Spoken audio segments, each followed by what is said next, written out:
안녕하세요. 동물 메디컬 센터 W 한방기 원장입니다. 오늘은 쿠싱 증후군의 임상병리학적 검사 결과랑 부신 기능 검사 결과에 대한 해석을 설명을 좀 드리도록 하겠습니다.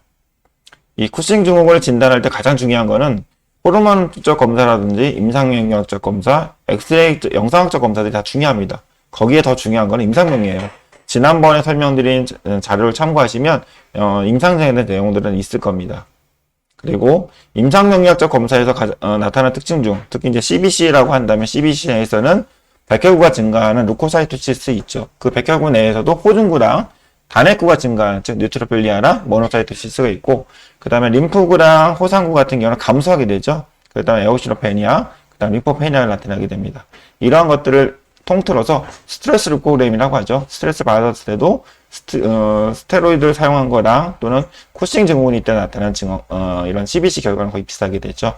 그 다음에 백혈구의 어떤 변화뿐만 아니라 적혈구가 조금 증가된다는 즉 마일드 폴리사이세미아가 있다든지 혈소판이 증가되는 경우가 많아요. 스트롬보사이토시스를 동반하는 경우가 많이 있습니다. 그래서 그런 걸 좀 알고 계셔야 되고요. 근데 이러한 결과들은 쿠싱이가 이러한 결과들이 있지라는 정도지 이 CBC 결과 갖고 쿠싱이라고 단정 짓기는 어려운 것 같아요. 그냥 있다라는 정도만 알고 계시면 될 것 같고요. 그러나 이제 혈청학적 검사들은 즉 실험 케미스트들은 뭔가 특징적인 변화들이 있죠. 그 중에 하나 간수치 상승, 간수치 중에서도 ALP가 많이 상승한다는 게 가장 특징이고요. 그 외에 ALT라든지 AST, 그 다음 GDT도 상승하는 경우도 있죠. 즉 ALP랑 GDT가 상승했는데 TBL, 즉 황달을 동반하지 않는다면 어떤 스트레스의 어떤 영향일 가능성이 높게 되겠죠. 그 다음에 하이퍼콜레스테롤이며 콜레스테롤이 증가되는 경우도 있습니다. 또한 중성지방인 트리글라세리드가 증가되는 경우도 있죠. 즉 하이퍼콜레스테롤이랑 TG가 증가된다면 부신피질 기능 항진 등도 생각해야 되지만 갑상선 기능 저하증도 있지 않겠냐는 걸 고민해 보셔야 돼요. 그럴 경우는 T4라든지 프리-T4, TSH 농도까지 재야 되겠죠.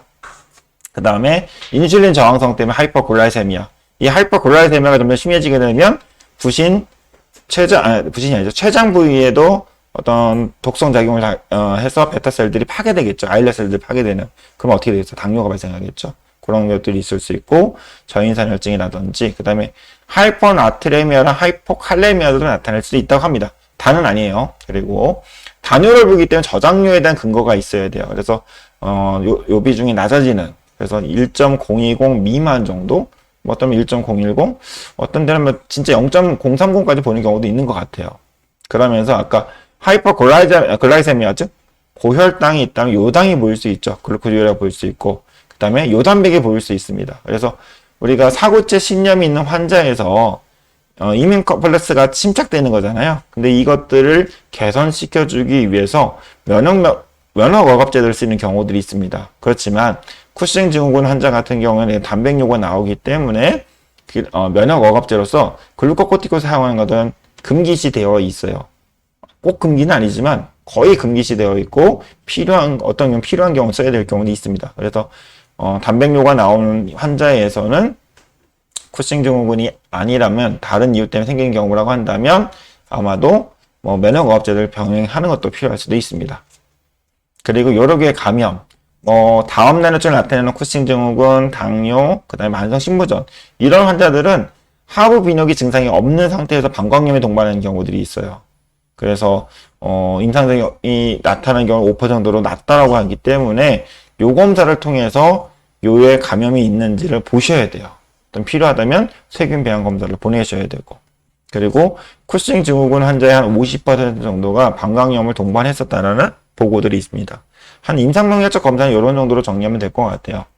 두 번째로는 부신기능 검사입니다. 우리가 아데노 펑션 테스트라고 하는 부신기능 검사는 두 가지로 구분하죠. 선별 검사랑 감별 검사가 있습니다.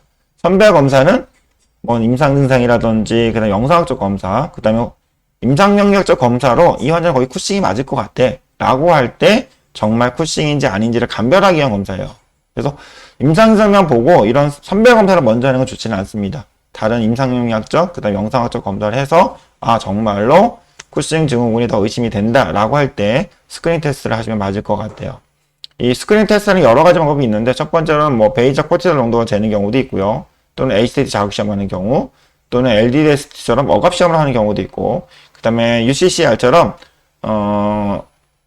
그 간편하게 하는 검사들이 있어요.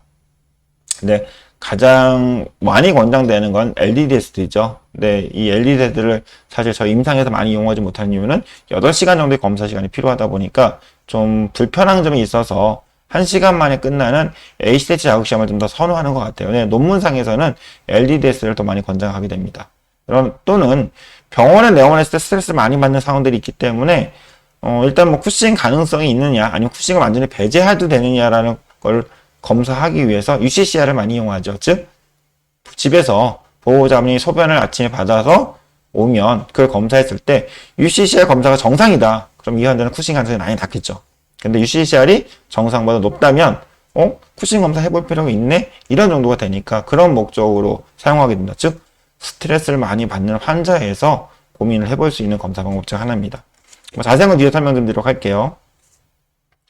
그리고 우리가 감별검사, 이 감별검사는 뭐냐? 부신피질 기능 항진증은 뇌하수체 의존성하고 부신 종양으로 구분한다고 했죠. 그럴 때 이걸 어떻게 구분할 거냐? 사실 요즘은 영상학적 검사, 뭐 초음파라든지 CT가 너무 잘 되어 있기 때문에 솔직히 말하면 이런 임상명리학적인 감별검사는 거의 필요가 없는 것 같아요. 그래서 HDDS 때는 잘 권장을 안 하고 있고 단 뭐 에디슨 증후군을 진단한다든지 아니면 PDH나 AT를 감별하는 데 있어서 HTH 농도가 되게 중요하기 때문에 내인성 HTH 농도를 재는 경우는 있습니다. 이 내인성 HTH 농도를 잴 때에는 이런 EDTA 바트를 사용하셔야 돼요. 피를 뽑고 원심 분리한 다음에 여기 배출에 넣었다가 바로 원심 분리해서 상층액인 혈장만 분리를 해서 냉동을 하셔야 돼요. 그리고 냉동 상태로 검사실로 가게끔 수송하는 데도 부탁을 하셔야 됩니다. 냉장이 많이 풀리게 된다면 수치가 좀 떨어질 수 있다고 하기 때문에 그렇습니다. 그리고 PDH인 경우에는 뇌하수체에서 HDH 많이 분비되는 경우잖아요. 그렇기 때문에 HDH 정도가 올라갈 거고 아데노 튜머 같은 경우에는 혈중 코르티솔 정도가 높아져 있기 때문에 네거티브 피드백에 의해서 뇌하수체에서 분비되는 HDH 정도가 감소하게 됩니다. 이런 걸 통해서 PDH나 AT를 감미를 하게 됩니다. 일단 뭐 HAT 자극시험에는 설명을 드리겠습니다. HT 자극시험은 쿠싱 증후군이라든지 에디슨 증후군의 존재를 확인하는 데 사용하게 되고요. 그리고 의인성하고 자연 발생학적인 쿠싱을 진단하는 데 사용하게 됩니다. 그리고 우리가 트릴로산이라든지 미토산 가지고 쿠싱 환자를 치료하게 되잖아요. 그거에 대한 모니터링하는 방법으로 HT 자극시험을 많이 사용하게 됩니다. 이 모니터링 할 때 HT 자극시험만 사용하는 게 아니라 전해질이라든지 또는 요비중 또는 신장 패널들을 같이 해서 트릴로산 사용함으로 인해서 경미한 프리는 아조테미아라든지 또는 전하트리멸증, 고칼륨증 이런 것들이 나타나지 않는지를 같이 꼭 확인을 해 주셔야 돼요. 그리고 다음 날에 조금 훼손됐는지 임상정도 확인할 수 있지만 이 검사를 통해서 요비중이 정상으로 올라가는지 이것도 같이 확인할 필요는 있습니다. 검사 방법은 시낙텐이라는 약물을 주입하기 전에 체열을 해서 원심 분리를 합니다. 그리고 혈청을 해놓고 이건 프리라고 기록을 하겠죠. 그 다음에 시낙텐을 주사하고 그 다음에 1시간 후에 다시 체열합니다. 그리고 이 두 번째 체열한 샘플을 포스트라고 했죠. 그리고 HD 자극시험에 하는 코티솔 농도는 시럼, 즉 혈청을 하죠. 그래서 혈청 분리하고 라벨링, 프리랑 포스트 또는 뭐 1번, 2번 잘 기입하신 다음에 잘 냉장고에 잘 보관하셨다가 검사소로 보내시면 돼요. 뭐 병원 내에 있는 검사 장비 이용해도 되지만 저 같은 경우는 이제 레벨 이용할 걸 더 많이 권장하고 있습니다. 그리고 시낙텐은 한 앰플 250 마이크로그램 또 0.25mg을 IM 하는 게 가장 기본적인 프로토콜입니다. 체중에 관계없이. 그렇지만 이 한 앰플을 다 쓰기에는 너무 양이 많다 또는 가격적인 부담이 있는 부분도 있기 때문에 좀 줄여서 즉 5마이크로그램 per kg을 IV나 IM 하는 방법도 사용을 하고 있습니다. 그렇지만 이 IM 했을 때 무지 아프기 때문에 상당히 많이 마사지라든지 잘 달래주셔야 돼요. 그리고 고양이 같은 경우에는 1시간쯤 정도만 중요한 게 아니라 30분째, 60분째 것까지 같이 해주셔야 돼요. 어떤 책은 90분째까지 하라고 되어 있습니다. 그리고 반 용량인 125 마이크로암퍼를 즉 0.5ml을 IV하는 프로토콜을 사용하게 됩니다. 그리고 HD 자극시험의 어떤 스페시피티는 82에서 91%이고 그렇지만 센서티비는 논문마다 달리는 것 같아요. 좀 낮은 걸로 되어 있습니다. 그렇지만 저희가 다른 검사를 통해 가지고 쿠싱 가능성을 일단 의심하기 때문에 이 ACT 자극심을 통해서 포스트 ACT 코티솔 농도가 많이 높다고 한다면 쿠싱으로 진단할 수 있을 것 같습니다. 시낙텐인데요. 이런 제품들, 즉 합성 테트라코사트린이고요. 한 앰플에 250 마이크로그램 또는 0.25mg이 들어있다고 하고요. 이 한 앰플은 1ml입니다. 그리고 냉장 보관했을 경우는 4개월 정도 또는 냉동 보관했을 때는 6개월 정도 약효가 유지된다는 얘기가 있어요. 그리고 최근에는 카피품인 제네릭 제품인 코다딘이라는 약도 사용하고는 있습니다. 뭐 효과는 괜찮은 것 같아요. 해석인데요. 포스트 HDHC 코티솔 농도가 중요합니다. 정상은 보통 6에서 18인데요. 요거는 그 장비마다 레퍼런스가 틀리기 때문에 검사하는 실험실의 레퍼런스를 다 받아야 돼요. 그렇게 해서 해석해 주시면 되고요. 그 다음에 쿠싱 증후군은 보통 24, 어떤 책은 26, 어떤 책은 28 마이크로그램 데시리터 이상일 때를 얘기하게 됩니다. 그리고 중간값인 18에서 24 마이크로그램 데시리터는 그레이존이에요. 다른 근거들이 명확할 경우에 이건 쿠싱으로 볼 수 있는데 다른 근거들이 명확하지 않다면 그레이존에 있기 때문에 바로 쿠싱을 진단하고 치료하기보다는 임상상이 명확하지 않다면 3개월 후에 다시 재검을 해보고 그 다음에 치료할 건지 결정하는 게 좋을 것 같고요. 그 다음에 만약에 포스트 HDH 코티솔 농도가 5 마이크로그램 데시리 미만이다 라고 한다면 아이아토네즈 쿠싱이라든지 또는 에디슨 증후를 의심할 수 있습니다. 엄밀히 말해서 1 마이크로그램 데시리터 미만이다. 그렇다면 원발성 에디슨 증후일 가능성이 되게 높게 됩니다. 아이아토네즈 하이퍼아데노코틴은 뭐예요? 속발성 부신피질 기능 저하증이죠. 그럴 땐 2에서 5 마이크로그램 퍼 데시리터로 코티솔 농도가 나오는 경우가 더 많이 있고요. LDD-SD라는 설명입니다. 이름에서 나와 있는 것처럼 S라는 건 서프레션이죠. 그리고 로 도즈이기 때문에 낮은 용량, 덱사메타손의 D입니다. 그래서 덱사메타손의 저용량을 이용해서 서프레션을, 즉 억압 검사를 하는 겁니다. 이는 쿠싱 증후군을 진단하는 데 있어서 제일 중요한 호르몬 검사죠. 그리고 방법은, 개에서 사용하는 방법은 일단 덱사메타손을 주사하기 전에 체열해서 혈청을 분리해서 두고요. 그 다음에 덱사메타손 0.01mg/kg을 아입하게 됩니다. 0.01mg을 그대로 뽑기는 어렵죠. 제품화되어 있는 덱사메타손이 보통 ml당 5mg이 들어있기 때문에 10배 또는 20배 정도 희석을 해서 몸무게를 곱한 다음에 정확한 양을 뽑으셔서 주사를 해주는 게 중요합니다. 그리고 IV 카테터를 이용할 경우에는 카테터에 남아있는 덱사메타손 양이 있을 수 있기 때문에 생리시험을 통해서 밀어 넣어 주셔야 돼요. 그리고 0.015mg/kg으로 이상으로 좀 들어가게 된다면 HDDS로 해석해야 되기 때문에 시석할 때 많이 좀 주의를 해야 됩니다.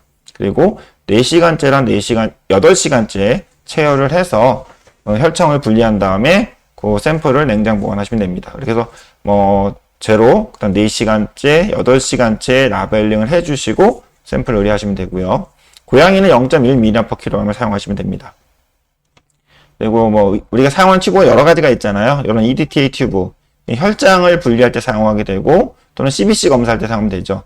그리고 EDTA 혈장을 이용해서 검사하는 거는 가장 대표적인 게 내인성 HDH 농도. 그 다음에 메탄네프린이라든 노메탄네프린 농도를 잴 때 많이 사용하게 되죠. 그 다음에 이런 SS 튜브. SS 튜브는 요 아래에 젤이 있습니다. 즉, 혈액을 넣어서 일단 굳혀야 돼요. 보통 10분 정도 방치하게 되면 혈액이 굳잖아요.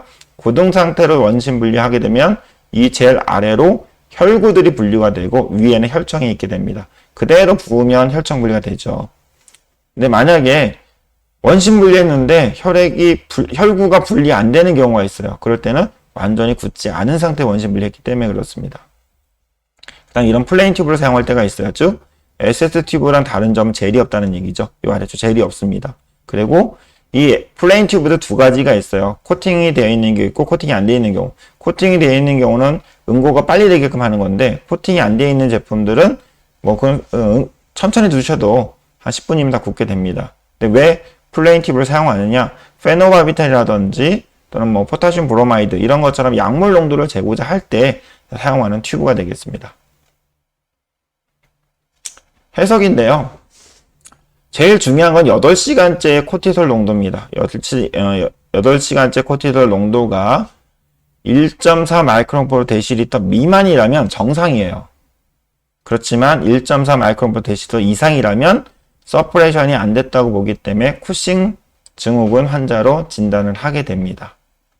그리고 어떤 책에서는 요 기준값을 1.4가 아닌 1.0 마이크론 데시리터로 얘기하기도 합니다. 그 다음에 4시간째 샘플을 체열을 했잖아요. 근데 이걸 사용하는 이유는 쿠싱 증후군으로 진단된 경우에만 사용하시면 됩니다. 즉 8시간째 서프레션이 안 된 경우만 4시간째 샘플을 가지고 pDH를 감별하기 위해서 사용하는 거예요. 그래서 8시간째 코티졸 농도가 1.4 마이크론 데시리터 이상이라면, 즉 쿠싱 증후군으로 진단되는 경우에만 사용하시면 되고요. 그 다음에 이런 경우에는 4시간째 샘플뿐만 아니라 8시간째 샘플 중에 서프레션이 되어 있는 경우 하나만 있으면 돼요. 그 서프레션 조건은 4시간째 코티졸 농도가 1.4 마이크론 데시리터 미만이거나, 또는 8시간째